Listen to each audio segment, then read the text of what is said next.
No, seriously, Epicureanism.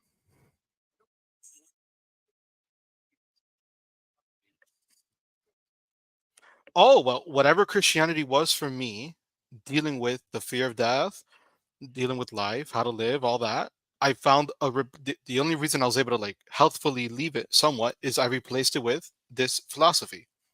So this helps. Yes, yes.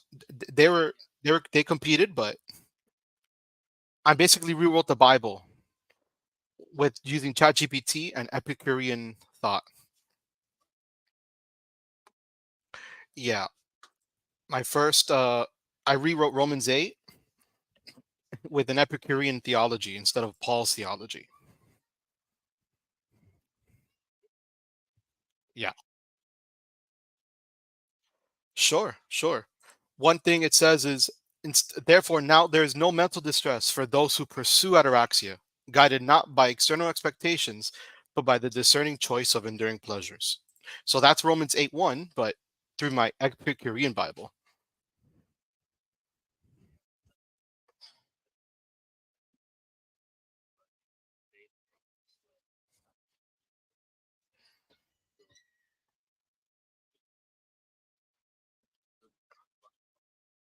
No, no, this is about happiness.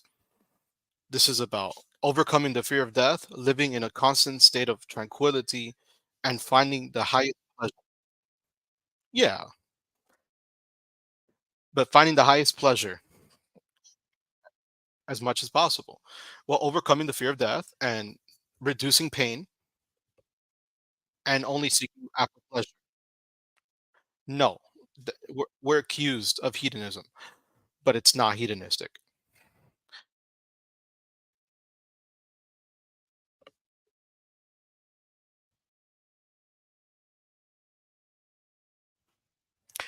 Yeah. So this philosophy would say having kids is the longest will give you the longest term pleasure more than going clubbing and getting hangovers.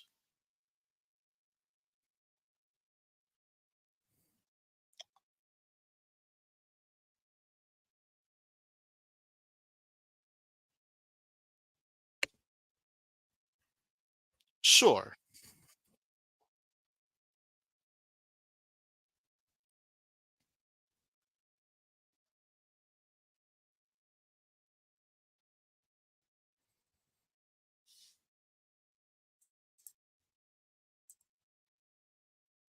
Right.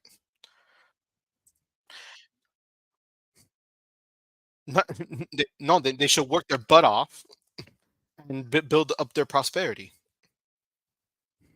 and they'll get happiness through that and pleasure through that.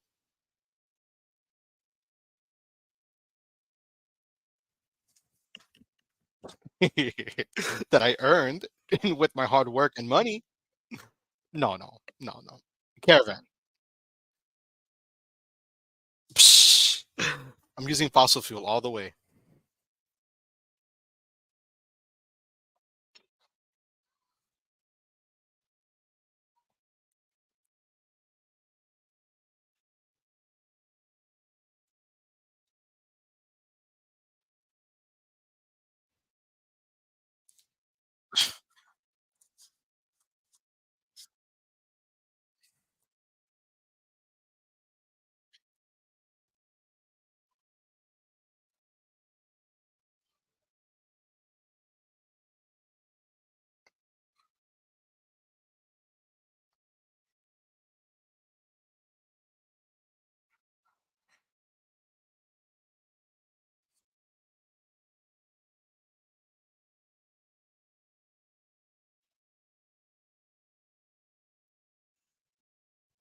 It's like how much fossil fuel do you need to recharge your car to create the cars?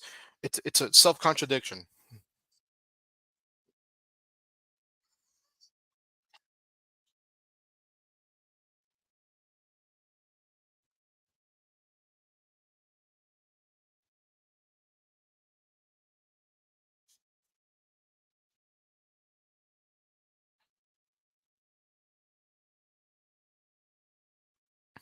Right, right. It doesn't just it just doesn't seem to be getting the ball rolling.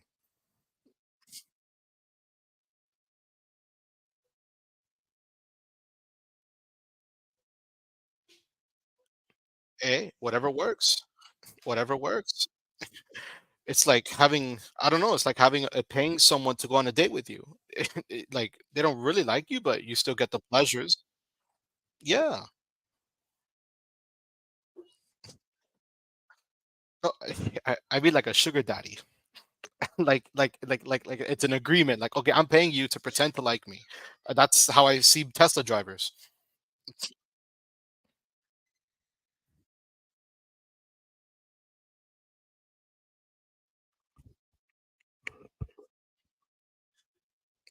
Yeah. Psh, absolutely. Because we have the patriarchy built into our biology. We're supposed to take care of the female.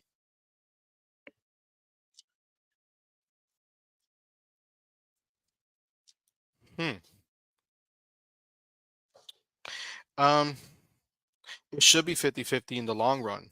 But and immediately you're supposed to give out your value. You're supposed to show your value in a date. So this is saying this is how I provide value. Yeah, you provide value by provision. The man has to be seen as a provider. Well, entertainer. I don't know.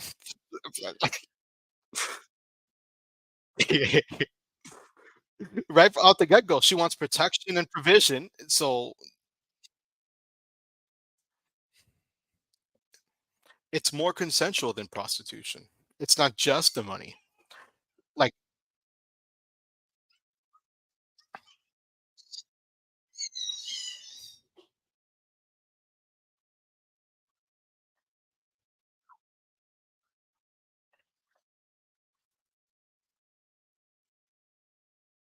but that's like saying parenting is like slavery. Like the parent owns the child.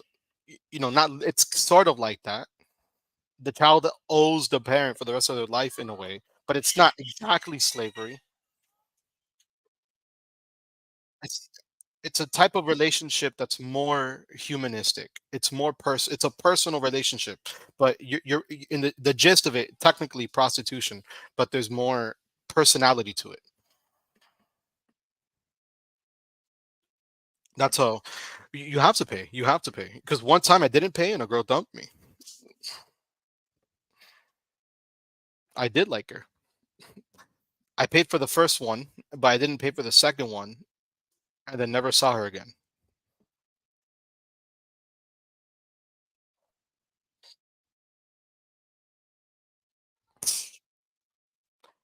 I should have told that to my 19-year-old self. You would have saved some money.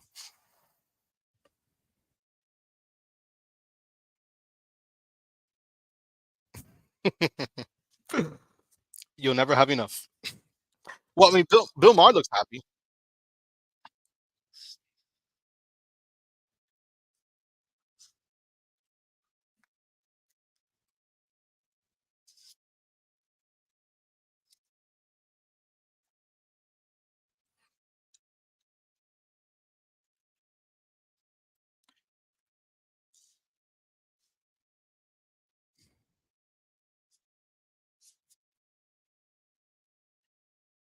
I agree with that. I agree with that. And there's a reason religion adopted it, monogamy, as the best source of way of doing it. It's because it works. In a naturalistic sense, it works the best.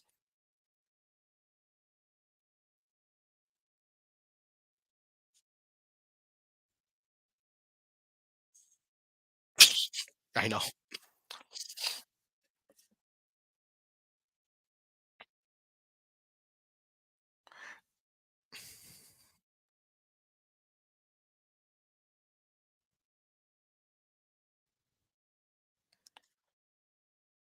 Yeah.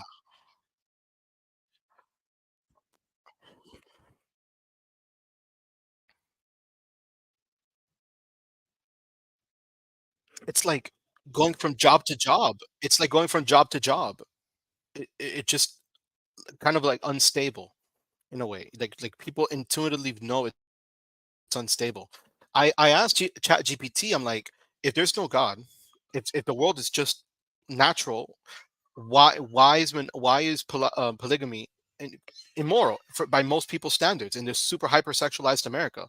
And it said, well, because people still see monogamy as the most faithful, most responsible. You hear a baby crying? I'm sorry. This they're supposed to be in the other room. No, it's my wife, but okay. All right. A little busy. Happy 2024.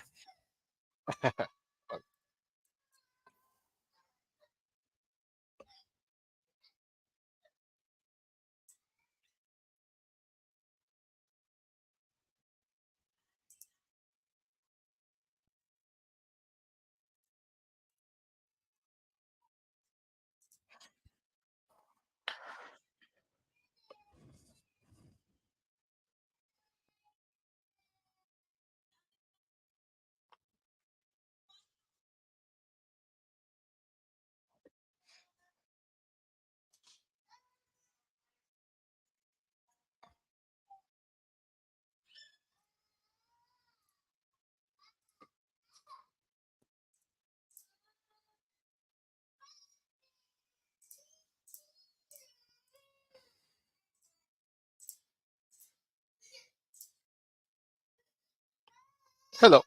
That was an interesting way to start. Hello. That was an interesting way to start the live stream. Um, did a little call in from some YouTuber called Pine Creek. Anyways, hello. My name is Epicurus 2.0 for those watching in the philosophy channel, and Mr. Pena watching from the English channel. Today we're going to be learning philosophy 101 and a little bit of English for those who are practicing their English. I think I should be getting to that very soon. But anyways,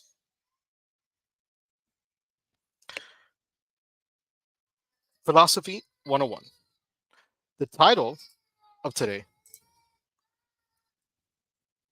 is what is we're going to start with what is philosophy? What is philosophy? This is something not studied very much in Hispanic countries. So it would be nice to introduce it to my Hispanic audience. Let's begin the music. Okay, thank you.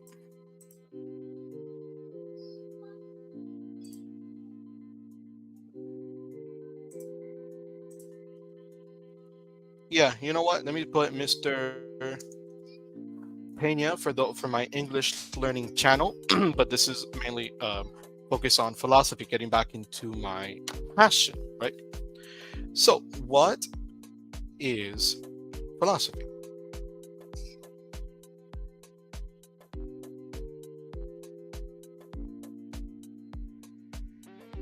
Let's see the best way to put it.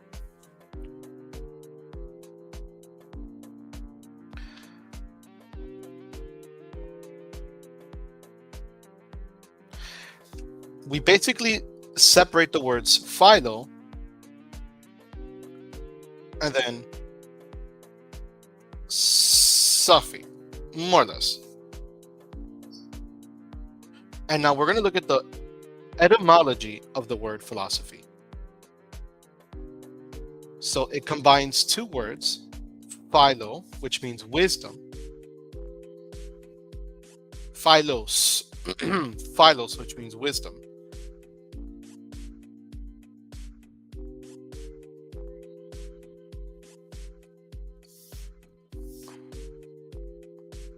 There you go.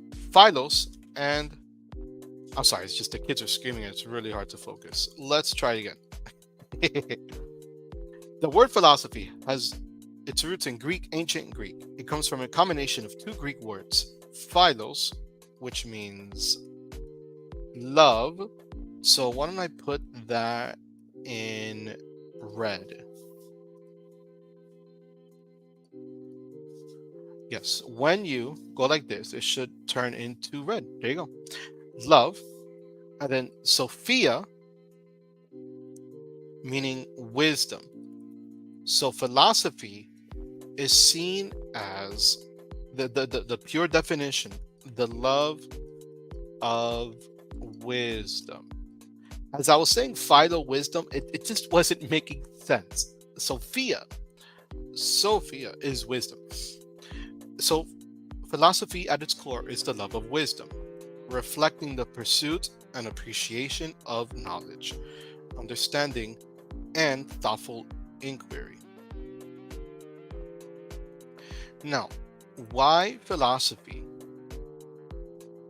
is valuable? Why philosophy is valuable? There you go. Let's look at it one by one. Let's look at several reasons why you should study it. Philosophy, often regarded as an abstract and esoteric discipline, plays a pivotal role in shaping human thought and understanding. Despite its elusive nature, the value of philosophy is profound, extending beyond the confines of academia. We will explore today the intrinsic worth of philosophy, shedding light on its contributions to critical thinking, intellectual curiosity, and the exploration of fundamental questions. So, we're going to look at a couple of key points. Philosophy is valuable because of critical thinking. It promotes engagement in critical thought. It also embraces intellectual curiosity. In other words, a curious mind, always seeking to learn more and figure out the world around you. It also gets into fundamental questions.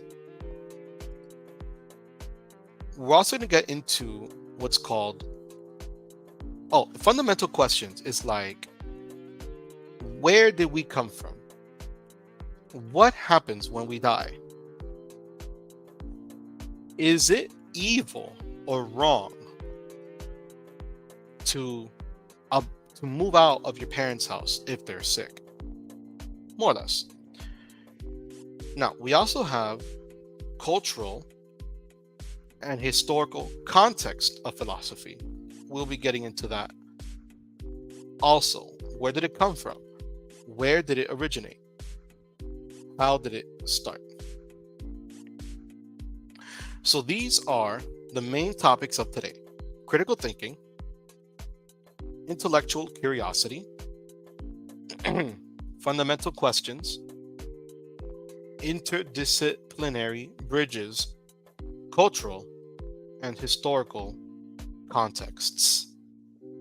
And now, before I officially begin that, let me send the invite link to anyone who wants to practice their English. This is a live call-in. If anyone wants to practice their English or talk about something philosophical, you are free to call in and discuss or debate or engage in God or any topic that you find interesting. I also want to share this live stream to my WhatsApp group. I have a WhatsApp group if you want to practice and learn English. You are free to join the Patreon by clicking down on the link below. You may join using the link below. And if you join my Patreon, you have access to exclusive content, downloadable resources, and You will also have, what's it called?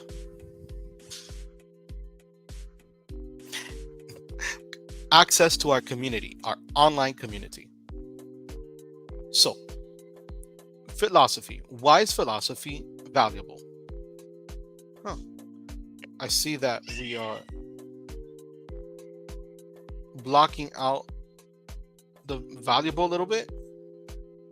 So maybe I should edit the layout, make it a little bit smaller. There you go. Try to get it out of the way.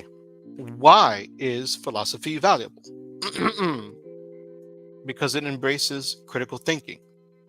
And you want to be intellectually curious. These are all valuable and virtuous. So let's get to critical thinking.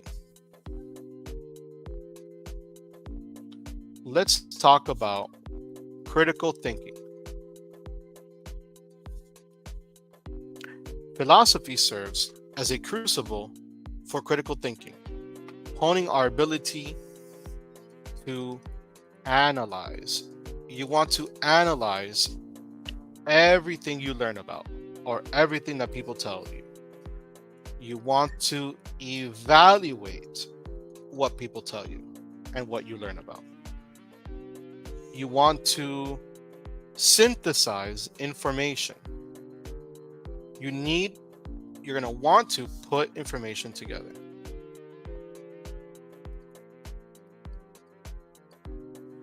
Synthesizing information. These are one of the keys to being a philosopher. Through rigorous examination of arguments and ideas,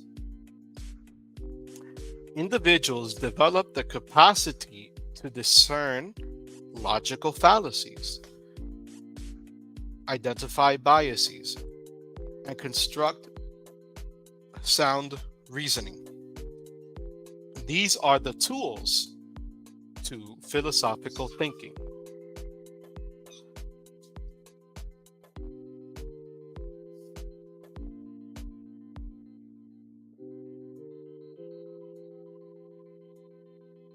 The other one.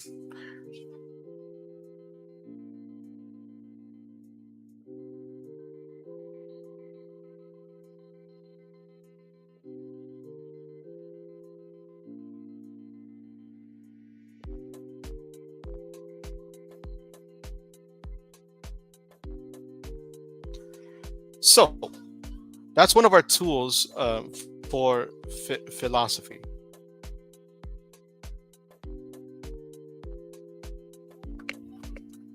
The tools of philosophy, or skills rather,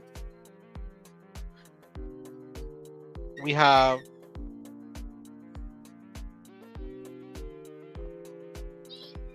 call them tools, things that will get you through life.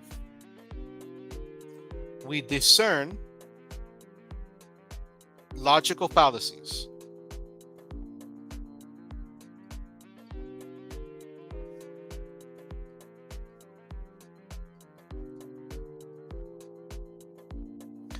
We identify biases. And we construct sound reasoning.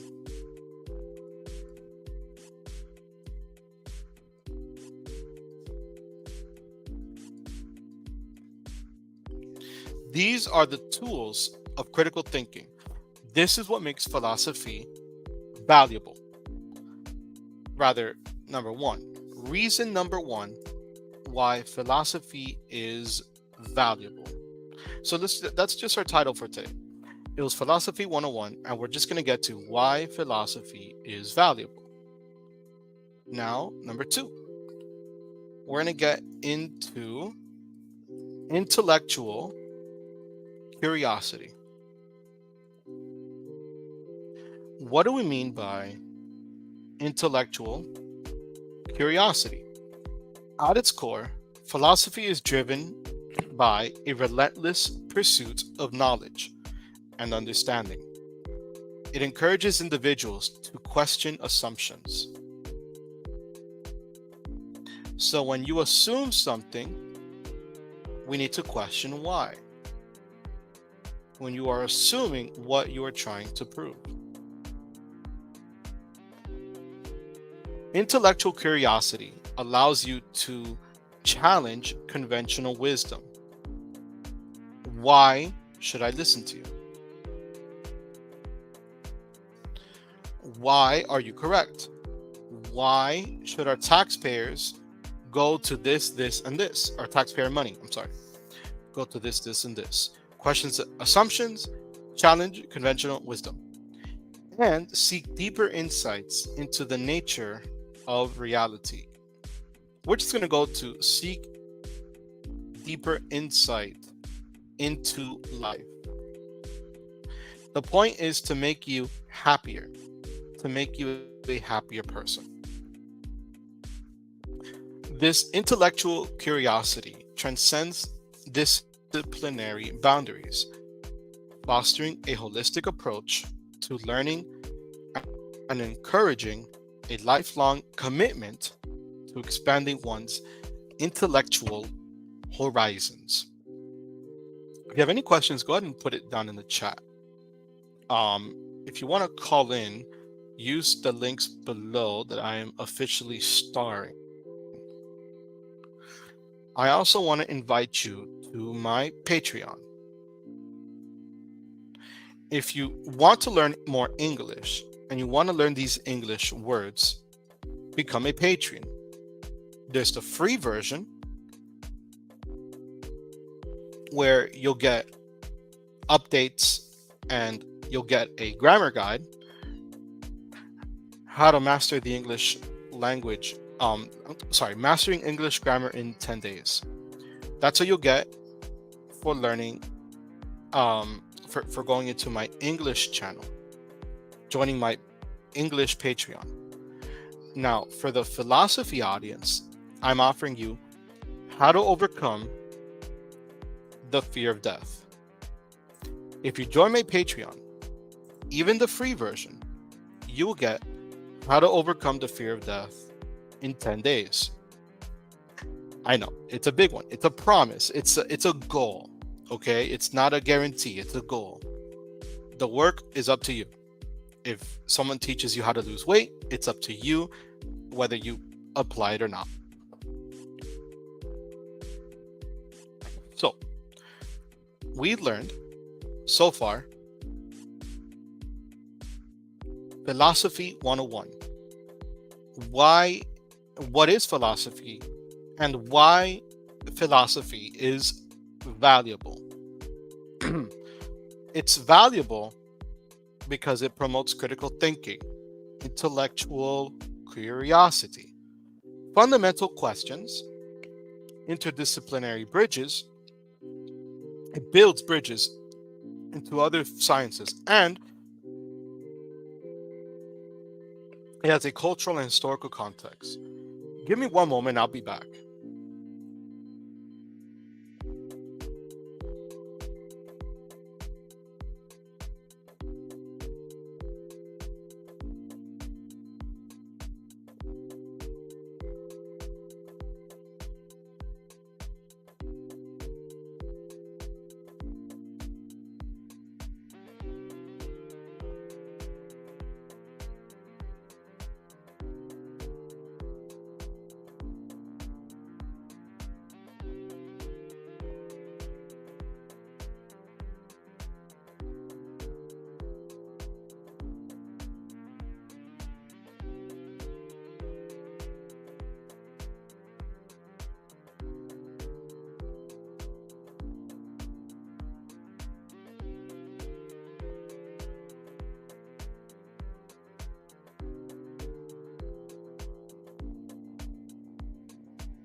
Okay, so philosophy is valuable because it promotes critical thinking and it fosters intellectual curiosity. Now, philosophy is also valuable because it raises fundamental questions. And if I'm going to be talking about why is philosophy valuable, I should maybe just add it on to the screen, right?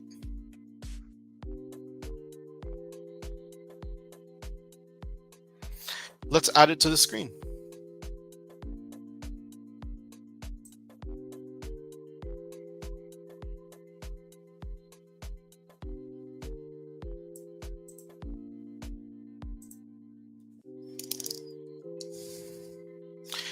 The value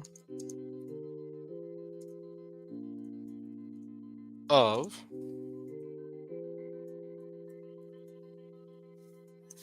philosophy. There you go.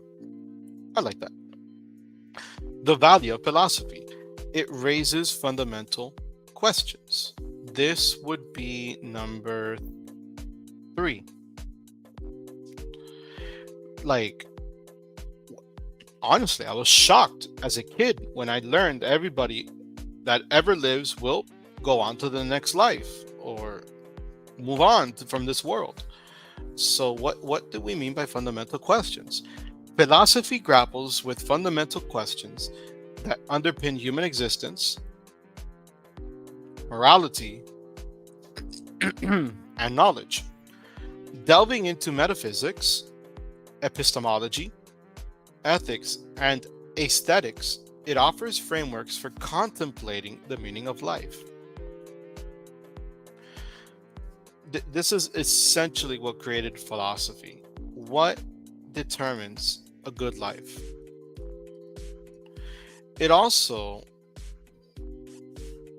gets to the heart of the nature of truth. What is true? What does it mean for something to be true? How do you know that something is true? And the principles that guides our actions. Why we do what we do. I'm just going to write that. Why we do what we do.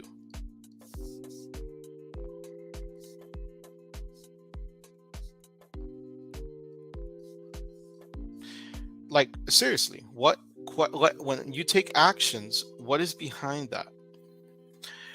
By engaging with these profound inquiries,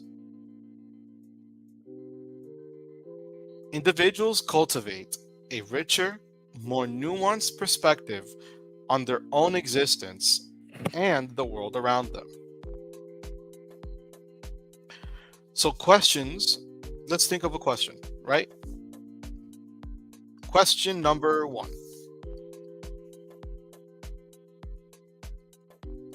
So 1, 2, and 3. Let's think of it. Why am I here?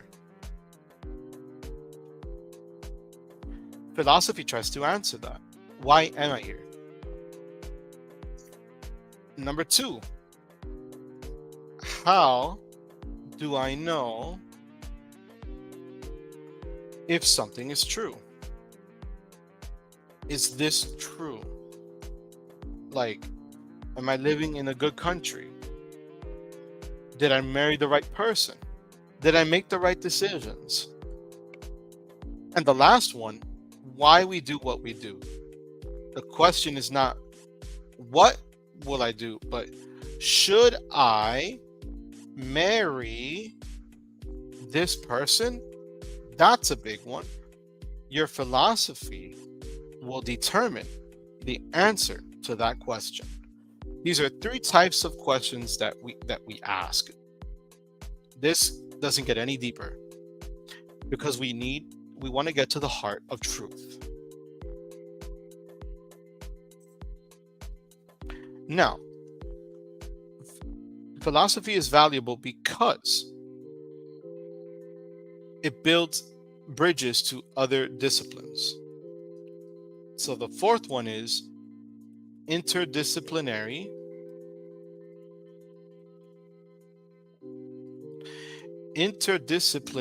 bridges. What does this mean?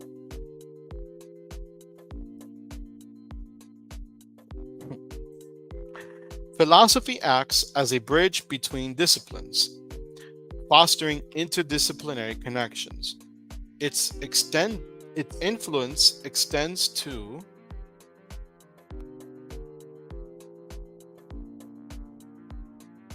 science. From philosophy, we get science. We get ethics. We still haven't figured out where we all agree on what's moral. We get our politics from our view of the world, our philosophy, our worldview, and beyond, providing a conceptual framework for exploring the implications of certain ways we do science. Putting these things together, philosophy enhances our understanding of these three subjects. Not just that, but history. We don't just learn facts in history, we interpret facts. Should we have dropped the atomic bomb? Is America the best country in the world? We use philosophy in religion all the time. Which is the correct religion? Do I have to be religious? Do I need this for morality? Whatever. And honestly, we use this to make decisions. So we actually bring this into our romantic relationship. Like the way people approach romance depends on how they view the world, their philosophy. So that's just a couple of things that philosophy helps us with. It helps us see the world and interpret the world and do many other things.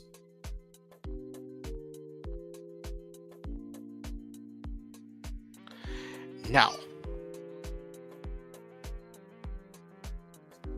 what are we going to do now? We're going to look at the fifth one. We looked at interdisciplinary bridges. And now we also have cultural. Oh yeah, number 5.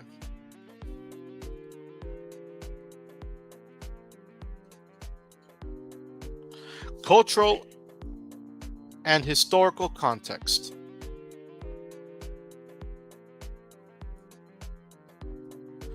Cultural and historical context. Philosophy serves as a repository of human thought, encapsulating the cultural and historical context in which ideas emerged. Studying philosophical traditions allows individuals to trace the evolution of human thought, understanding how different societies grappled with timeless questions. The historical perspective contributes to a more nuanced comprehension of contemporary challenges and perspectives. So, how we view history depends on your own personal philosophy, your view of the world, your view of the cosmos, why we do what we do. How do we know what we know? What is the right decision to make? It depends on your way of thinking. So, in conclusion,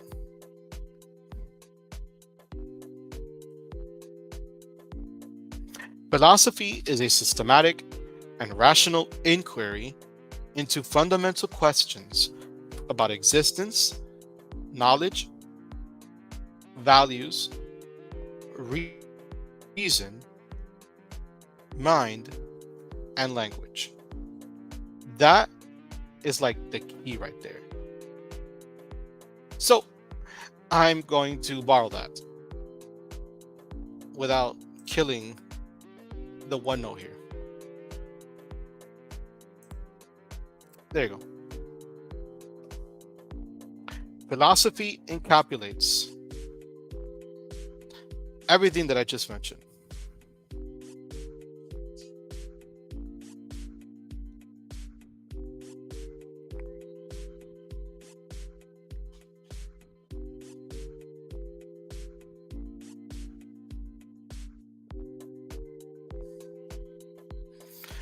Philosophy is a systematic and rational inquiry into fundamental questions about existence, the nature of existence,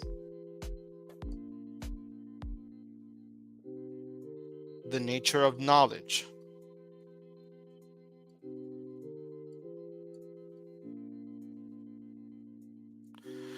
also ethical principles. Is it bad to remarry? If your spouse completely changes, is it good or bad to divorce them? Or is it justified? It depends on people's perception.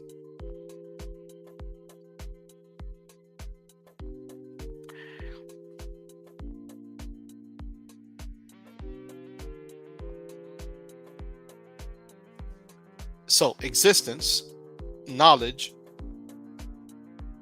ethical principles,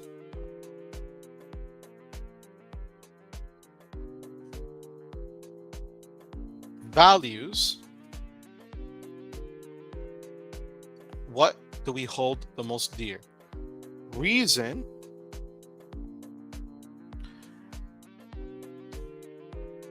and language.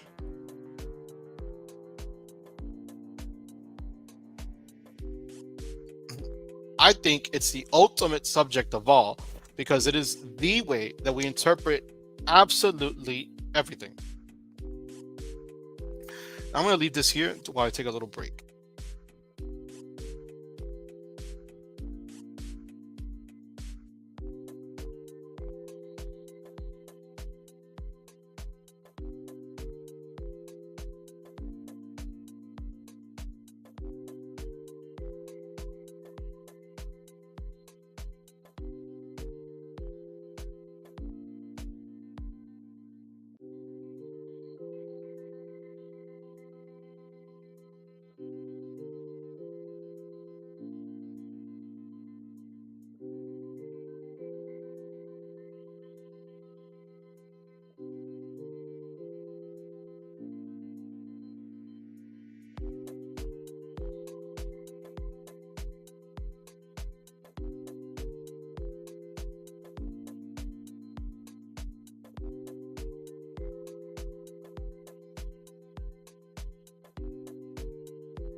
Okay, we're back from that short break.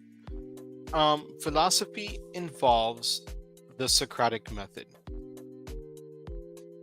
really asking questions to get to the heart of things.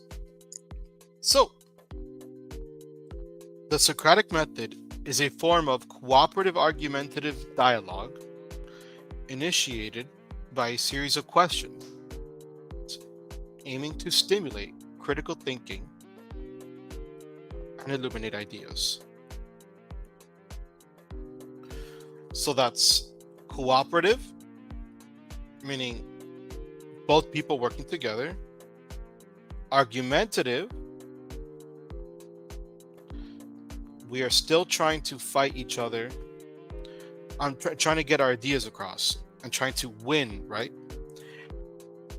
Dialogue, but it is a conversation, peaceful conversation. Cooperative, argumentative dialogue initiated by a series of questions, led by questioning.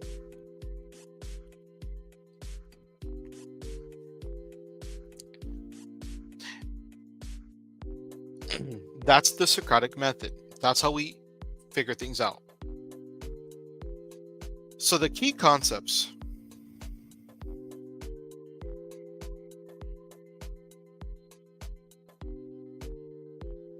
of the Socratic method, we have key concepts related to this method that we call philosophy. Questioning. That's the essence of the Socratic method. At the heart of the Socratic method is the skillful use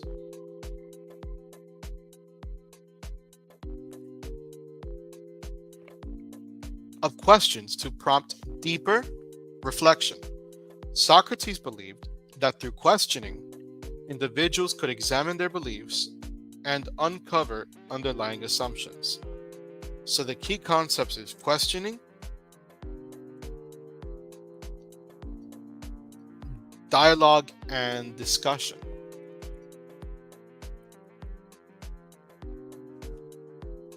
Another one is critical examination.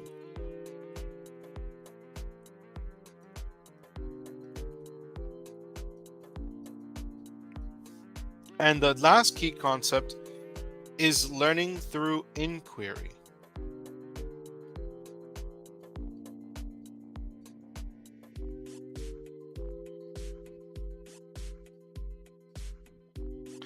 So, dialogue and discussion. Rather than a one-sided lecture, the Socratic method involves engaging participants in a discussion.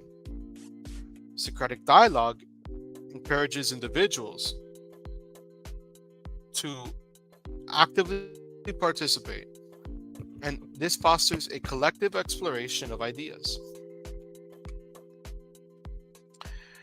Also, critical examination.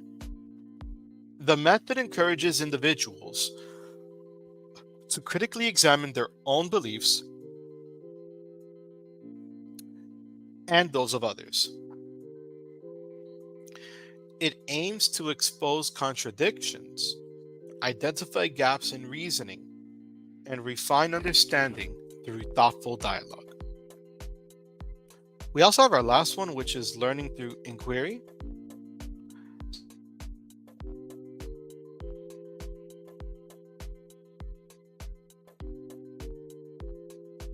Answers through their own reasoning. It's a method of learning through inquiry and self-discovery. How is this relevant to everyday life? The Socratic method is not limited to academic settings. It can be applied in everyday conversations to deepen understanding. The Socratic method is relevant because it fosters critical thinking skills that are valuable in problem solving, decision making, and effective communication.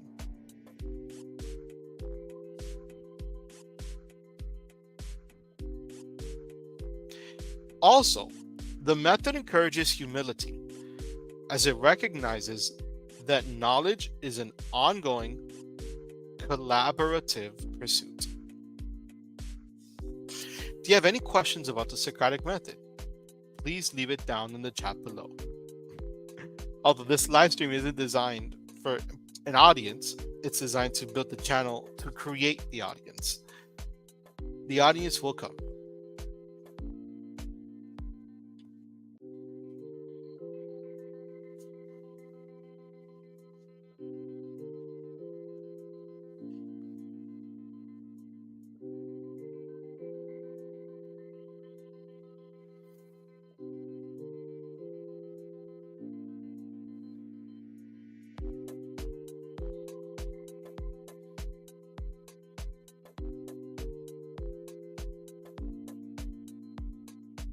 Now we're going to talk about the different schools of philosophy. Neither of them are right or wrong in a dogmatic sense. These are just different ways to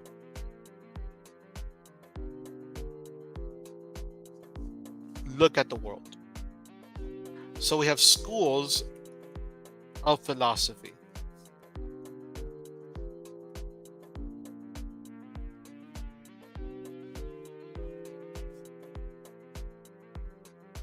Here are the different schools. Analytic philosophy emphasizes clarity in language and the analysis of concepts. It's common in Anglo-American philosophy. We have continental. Focuses on subjective experience, existentialism, and social issues. This is prominent in European philosophy, including existentialism and phenomenology.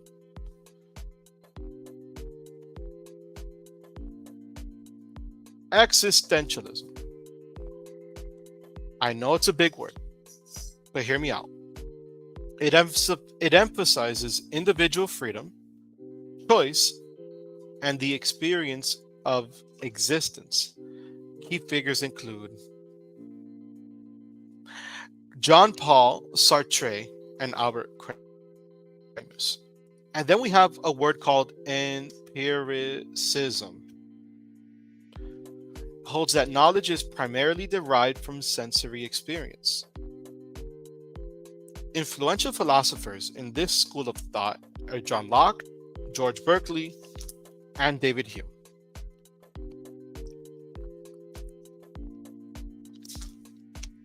We also have rationalism,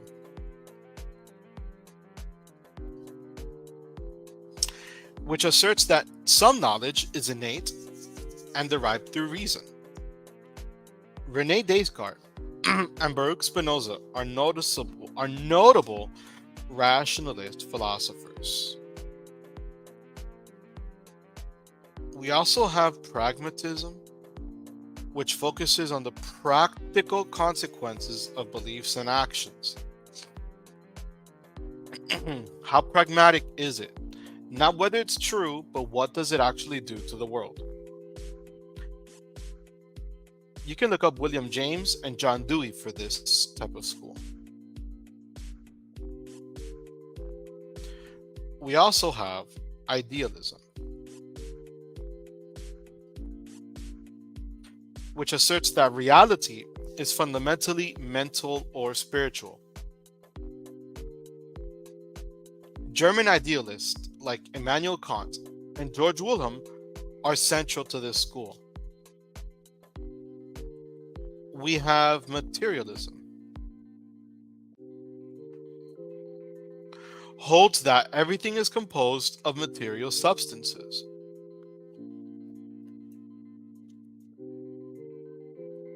Karl Marx and other materialists examine the role of material conditions in shaping society.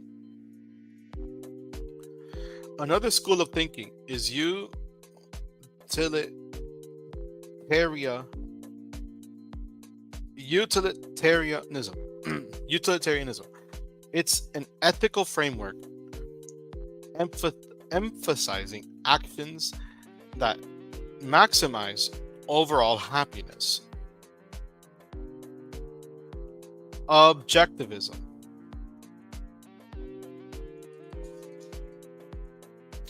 Ayn Rand's philosophy, which focuses on individualism, reason, and capitalism.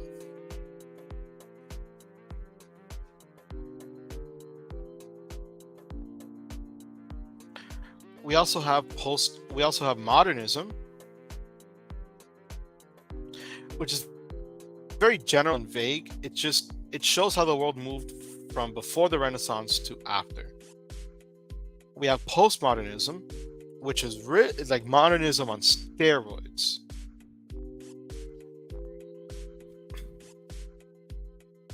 But in essence, is how the world is moving from beyond a traditional religious framework.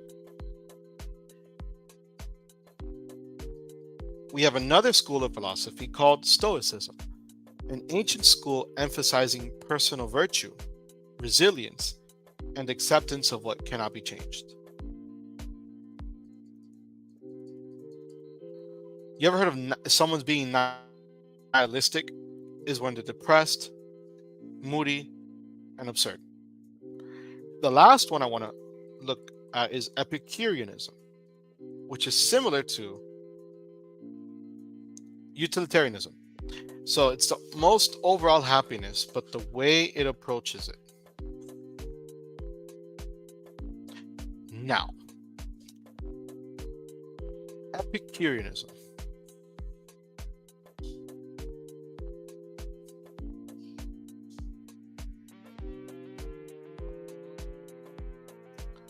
Let's talk about that.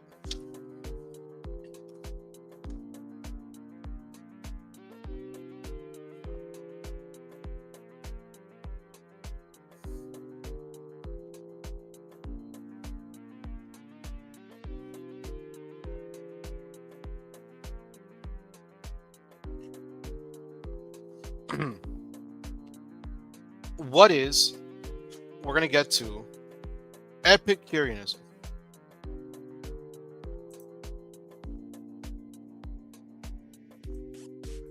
Essentially, what is it?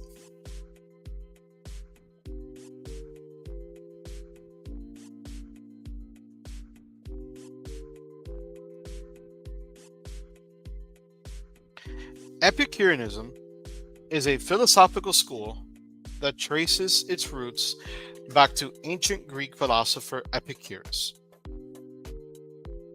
He lived from 341 to 270 BCE. This school of thought centers around the pursuit of happiness, tranquility, and a simple life. I dig it. Epicureanism.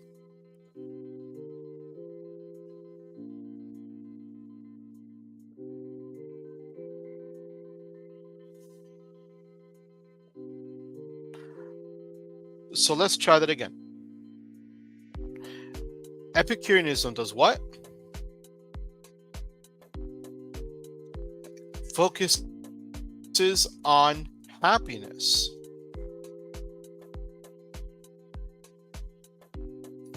Epicureanism focuses on tranquility.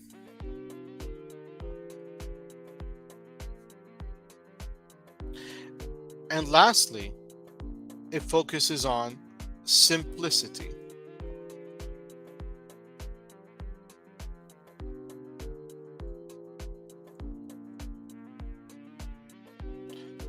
Epicureanism focuses on happiness, tranquility, simplicity, and socialization. In other words, making friends and building deep connections.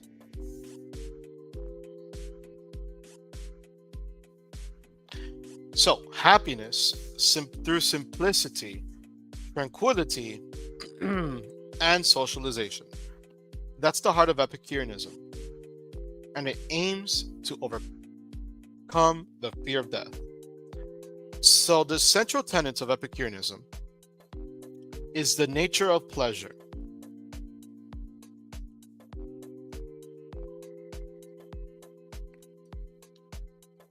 Epicureanism does not advocate hedonism in the sense of unrestrained pleasure seeking.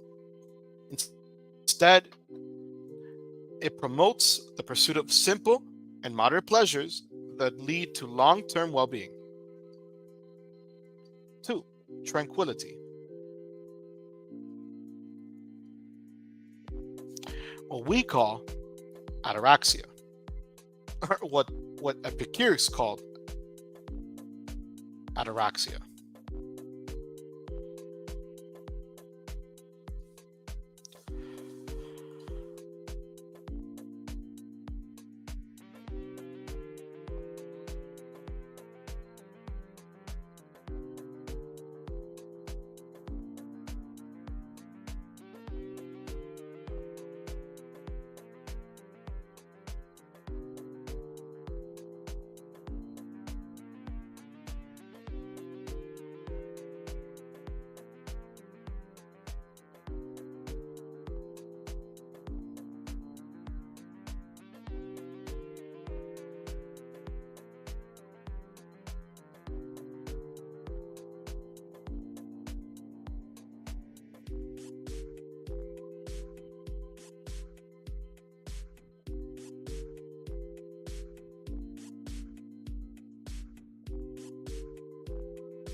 Sorry about that. We're going to get to also friendship. Epicurus emphasized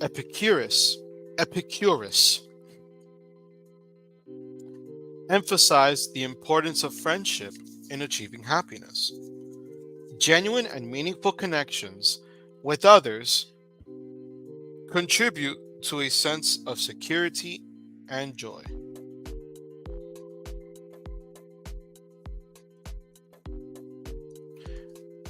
It also gets into the role of wisdom, which is a practical tool to live a good life.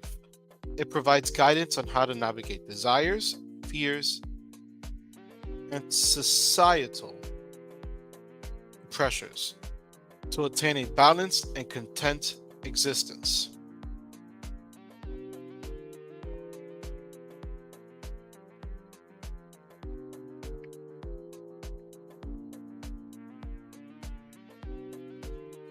He also gets into pleasure as the absence of pain.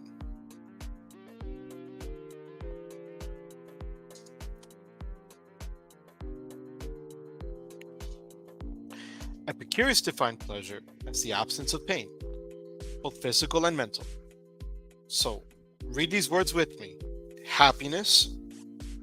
The words are here. I'm going to put them down below in purple. Happiness, simplicity,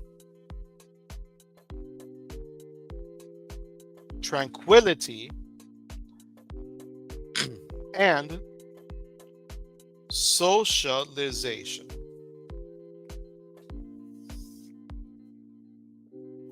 These are the key thoughts of what we call this school of philosophy. So, dedicated to 1, the nature of pleasure. Now, repeat after me. The nature of pleasure. 2, tranquility. Ataraxia. 3, friendship. 4, the role of wisdom. And 5, pleasure as absence of pain. Thank you for joining me. If you liked what I'm doing here, I want to show you a little project that I'm working on. If you join my Patreon, on the philosophy channel,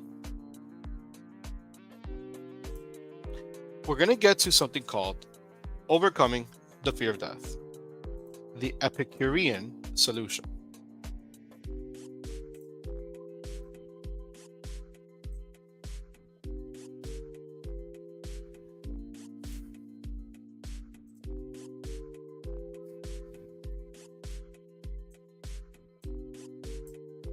Overcoming the fear of death, the Epicurean solution. He shows you why we need not worry about our state of existence at death. If you want to live a good life, we shouldn't worry about our mortality, but embrace the naturalism of our mortality. If you wanted this guide for free, how to overcome the fear of death in 10 days, join my Patreon. You can join the free version by simply clicking on the link down below. And as soon as you join, it should be one of the pinned comments. Just click on it. If you have any issues, send me a message and I'll send it to you directly. Just join as a way of saying thank you for being one of my patrons, whether the free version or the paid version. If you choose the paid version, you will have exclusive content from me. I do have exclusive content for all my patrons, downloadable resources. So all the videos you'll have access to, extras, and you'll be able to join the community with a group of fellow philosophers. I hope to see you there soon.